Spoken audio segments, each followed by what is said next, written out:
자, 요 기사도 좀 보시죠. 지금 국회에서 벌어지고 있는 상황을 제목으로 정리한 기사입니다. 야당은 공기업 채용 비리, 여당은 사립 유치원, 서로 다른 표적을 겨누고 있습니다. 그럼 각각 이유가 뭘까요? 여기 설명이 돼 있군요. 공기업 채용 비리 화력 집중 한국당, 문 대통령 박원순 시장 사죄하라 이런 주장을 쏟아내고 있는데 이유는 청년 일자리 이슈로 비리 총공세 그리고 이 이슈로 야권 전체가 공조하려는 움직임 이런 노림수가 있는 게 아니냐 이렇게 분석이 돼 있고요. 자, 여기 밑에 기사 또 있습니다. 사립 유치원 비리 정조준한 민주당. 이유는 뭘까요? 한국당 유치원 비리의 침묵 그러면서 공세를 하고 있는데 일각에서는요.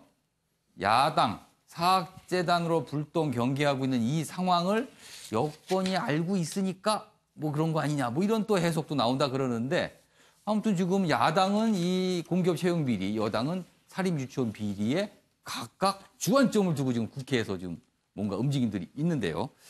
이 기사와 관련해 지금부터 두 개의 신문을 비교해 보겠습니다. 신문 대 신문 보시죠.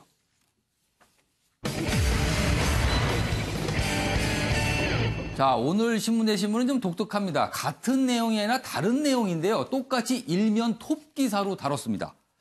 각 신문의 일면은 제일 중요하죠. 그 언론사에서 가장 중요시하는 기사를 실게 되는데 중앙일보는요. 고용세습 날아간 청년 일자리 이 기사를 다뤘습니다. 반면에 한겨레 신문 일면은요. 사립유치원 현재 인력으로는 감사 어렵다면서 사립유치원 비리 문제를 다루고 있습니다. 보시죠. 지금 저희가 아까 정치권에서도 이렇게 각각 표적이 다르다는 얘기를 소개해드렸는데 여기 이쪽도 마찬가지입니다. 신문 따라 다릅니다. 먼저 중앙일보 보시죠. 고용세습에 날아간 청년 일자리 1,029개. 직원 친인청 등 정규직 전환 여파다라고 하면서 고용세습과 청년 일자리 문제를 연결해서 비판하고 있습니다. 자, 한겨레 신문 일면 기사는 이렇습니다. 사립유치원 1,100개인데 감사팀은 6명이다. 몇 년 걸릴지 알 수가 없다. 현재 인력으로는 상시 감시조차도 어렵다. 태부적이다. 라면서 지금 현재 이 사립유치원 비리를 잡기가 만만치 않다. 이렇게 다루고 있는데요. 자, 최영선 의원님부터 네 분의 의견을 듣겠습니다. 유치원 비리 그리고 고용세습 문제에 각각 여야가 집중하고 있습니다. 그리고 언론도 좀 나눠져서 방점을 다르게 두는 것 같아요. 이런 현상이 벌어지는 이유는 뭘까요? 일단 유치원 비리 문제와 고용세습은 모든 국민들이 관심을 가질 수밖에 없는 핫 이슈죠. 일단 뭐 일자리 문제가 걸려 있고 그다음에 이쪽에 어린이 보육 문제가 걸려 있는데 누구의 책임이 크냐 이 부분에서 이제 갈리는 것 같습니다. 고용세습 문제 이것은 이제 비정규직을 정규직으로 전환하는 과정에서 생겼습니다. 그런데 그 과정에서 좀 불거졌어요. 그렇죠. 비정규직을 정규직으로 전환하자고 한 것은 현재의 여당 더불어민주당이죠. 그러다 보니까 이 과정에서 생겼으니까 그 책임도 여당에 있는 것이다. 해서 야당이 공세를 취하기 그러니까 한국당 입장에서는 그 이슈를 계속 부각하면 할수록 정부를 비판할 수 있다 이건가요? 고용세습에 관한 문제를 파고들수록 여당을 공격할 수 있는 거죠. 반대로 이제 유치원 비리 같은 경우에는 원래 박근혜 정부의 공약 사항이었습니다. 누리 과정에 대해서 국가가 책임지겠다 해가지고 예산을 편성을 해서 들이부은 거거든요. 그래서 그 과정에서 관리 감독이 잘못돼가지고 문제가 생긴다면은 결국은 박근혜 정부가 처음부터 누리과정 어린이 보육 책임지겠다 하더니 생긴 문제 아니냐. 이렇게 또 책임이 현재의 야당 쪽으로 돌아갈 수 있는 거기 때문에 그건 여당이 파면 팔수록 유리한 거다. 이렇게 보는데 저는 각자의 유리한 이슈를 지금 잡고 있는 것이다. 맞습니다. 정치권에서 이렇게 나눠져 가지고 서로를 자기의 이득에 따라서 공격하는 거는 이해가 됩니다만은 언론마저도 보수 진보로 나누어 가지고 물론 이런 지금 저희가 문제를 소개해드린 언론도 두 가지 내용을 다 다루고 있습니다만 일면 톱 기사로는 각각의 주제를 선택을 했습니다. 그렇게 뭐 우연히 됐든 어찌 됐든 강조점이 언론도 다르다는 것은 좀 진영 논리가 뭐 국가 전체로 확산된 것 같아서 굉장히 씁쓸하네요. 김시월 교수께서는 어떻게 보셨어요? 이게 지금 두 기사 다 그냥 이 스트릿 기사가 아니고 나름 뭐 탐사 보도까지는 아니더라도 예. 굉장히 좀 취재를 이제, 많이 한 겁니다. 분석 기사거든요. 예, 공을 들인 기사입니다. 예, 그걸 이제 탑으로 올렸다고 그러는 건데. 예. 근데 이제 그런 기사를 탑에 올릴 때 이렇게 좀 두 가지 여러 가지 이제 이 사회에 큰 문제가 되어 있는 거를 좀 균형감 있게 접근하지 않고 특정하게 이렇게 이제 각 정당들이 이제 여당과 야당으로 나뉘어서 밀고 있는 이슈들을 이렇게 탑으로 따로따로 이렇게 놓는 것이 상당히 좀 씁쓸한 측면이 있는데요. 또 한편으로는 뭐 제목도 그렇습니다. 뭐 중앙일보에 고용세습의 나라 같다 이렇게 했는데 기사 본문은 고용세습 의혹을 받는 이렇게 돼 있거든요. 이게 뭐 칸이 모자라서 그랬다 치더라도 이게 이제 마치 고용세습의 나라 같다 확정된 사실처럼 이렇게 기사를 뽑아가지고 이 각 정당의 어떤 그 정파성을 강화하는 방향으로 가고 여기는 이제 지금 몇 년 걸릴지 몰라라고 물론 이제 한겨레는 그래도 몇 년 걸릴지 모른다라고 해서 좀 실태를 이야기를 하고 있습니다. 그러니까 어떤 그 사실관계에 기반을 해가지고 이 지금 살인유추 문제 심각한데 이 문제를 풀기가 굉장히 어려운 여건에 있다라고 하는 상당히 이제 좀 그런 부분이 있어서 뭐 이런 이제 기사야 이제 좀 필요도 하지만 이렇게 이제 서로 이제 그 각 양신문도 문제가 있고 특히 또 이제 중앙일보에서는 이렇게 이제 의혹에 있는 문제라는 거를 확정된 사실로 이제 뽑아가지고 하는 것 이게 굉장히 오히려 이제 언론이 정파적인 어떤 갈등들을 더 이렇게 강화시키는 방향으로 역할하고 있는 거 아닌가 해서 좀 우려스럽습니다. 제목이 너무 기니까 아마 의혹이란 부분은 좀 생략을 한 것 같은데 저 보시기에 따라서 너무 단정적으로 제목을 단 거 아니냐 이런 지적을 해주셨어요. 양무서 이사님께서는 어떻게 보십니까 지금 이 상황? 누가 봐도 고용 세습에 날아간 청년 일자리 1029개라고 이야기를 했는데요.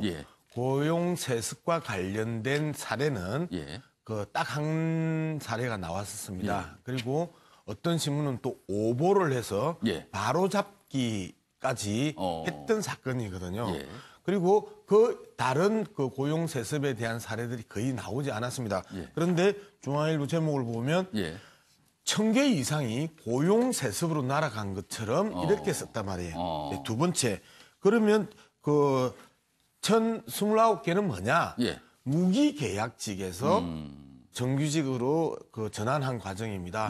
그동안에 이 지하철에서 일하고 있던 무기계약직들이 비정규직이 정규직으로 전환했는데 이게 청년 일자리를 빼앗은 것처럼 이렇게 또 공격을 했단 말이에요. 자, 제목 두 개가 잘못된 거죠. 고용 세습 때문에 1000개가 날라갔다처럼 그 자극을 했고 그다음에 있어야 되는 일자리가 통째로 날라간 것처럼 이 왜곡을 했고 해서 아주 잘못되고 악의적인 제목이다. 저는 이렇게 보고 이런 그 보도 자체가 오히려 청년들이 현실을 알면 중앙일보의 공신력은 떨어질 수밖에 없다. 저는 이런 부분에 있어서 이러한 이 제목들이 그동안 우리가 언론개혁의 대상이 됐다는 겁니다.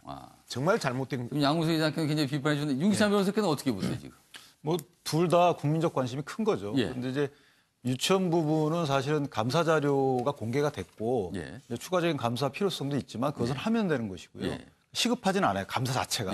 그런데 이 지금 그 공기업 채용 과정에서의 비리 문제 또는 특혜 채용 문제는 이제 시작이 된 거거든요. 그래서 이 부분은 제기된 의혹이 합리성이 있기 때문에 분명히 국정조사든 아니면 감사든 수사든 뭔가 사실 확인 절차를 반드시 거쳐야 되는 시작 단계라서 이 시작 단계의 동력을 얻으려면 국민적 관심을 얻어야 되거든요.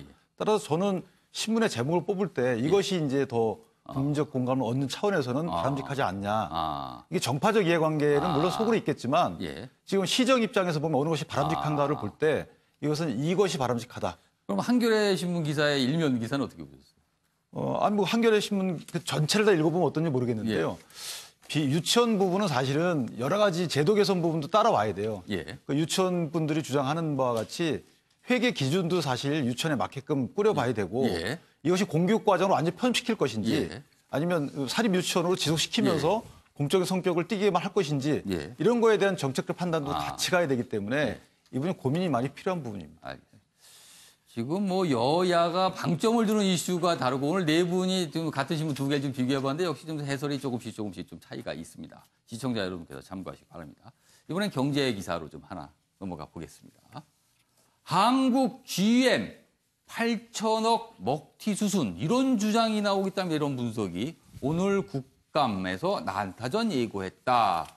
지금 한국 GM이요. R&D 법인을 분리하려는 결정을 했습니다. 그래서 일각에서는 GM이 이것도 한국에서 발을 빼려는 수순으로 가는 거 아니냐 이런 우려의 시각을 보내고 있어요. 군산 공장 같은 경우 좀 폐쇄가 됐기 때문에 GM 관련해서는 더 그렇게 좀 보는 시각이 있는 것 같습니다. 여기 보겠습니다. 여기 본 내용 보면요. 한국 GM 본사가 있는 인천시는 2005년부터 한국 GM에 제공했던 청라 주행시험장 부지를 회수하는 방안도 검토 중이다. GM이 R&D 법인을 지금 분리를 시키는 게 이게 뭔가 이상하다. 그래서 지금까지 줬던 이 주행시험장 사용할 수 있는 거 이거 회수해야 된다. 이런 주장까지 나오고 있다는 거네요. 최영선 의원님, 한국 GM은 이 경쟁률에서 계속 이슈가 나옵니다. 지금.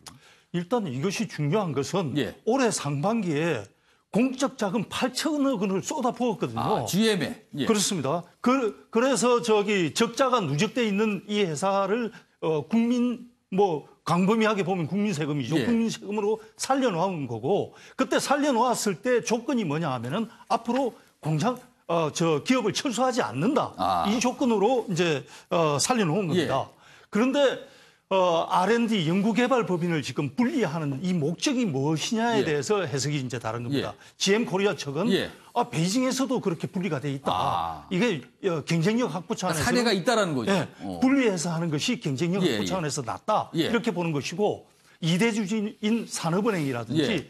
노동조합 측에서는 예. 아니다. 이건 여러 개 잘라서 몸집을 줄인 다음에 하나씩 철수하려고 그러는 것이다. 이렇게 보는 시각이 완전히 다른 겁니다. 이렇게 한국을 떠나기 위해서 몸을 가볍게 만들기 위한 것이다 지금. 예. 그 과정에서 이제 문제가 되는 것은 이런 예. 겁니다. 산업은행이 공적 자금 8천억 원을 넣었을 때 이 GM이 철수하지 못하게 하기 위해서 여러 가지 이제 조항을 뒀습니다. 왜냐하면은 대주주는 GM이고 예. 산업은행은 2대주주이기 때문에 예. 주주총회를 열면 GM 마음대로 결정을 할 수 있기 예. 때문에 이러한 조항은 산업은행의 동의를 반드시 받아야 된다 하고 예. 여러 가지 조항을 뒀습니다. 그런데 거기 이게 빠져 있는 겁니다. 그러다 보니까 산업은행이 지금 반대를 하고 있는데도 GM이 통과시켜버린 거거든요. 그렇게 막을 방법은 없는 거네요. 그러니까 이제 산업은행이 이런 부분에 대해서 치밀하게 대비를 하지 못하고 공적 자금을 투입했다. 예. 이런 데 대해서는 이제 또 산업은행이 비난을 받을 수밖에 없는 거죠. 이 한국 GM 이번 문제도 역시 또 일자리와 관련된 문제라서 이게 또 정부가 관심을 둬야 되는 문제가 됐군요. 자, 이번에는 국제 기사 좀 보겠습니다. 사우디 여기 있습니다. 조선일보입니다. 사우디 말다툼하다 우발적 사망 이렇게 발표를 했습니다. 언론인 카슈쿠지 의혹 더 키웠다. 살해를 시인하면서 관련자 18명 체포했다. 그리고 그런데 용의자 신원 관련 증거는 안 밝혔다.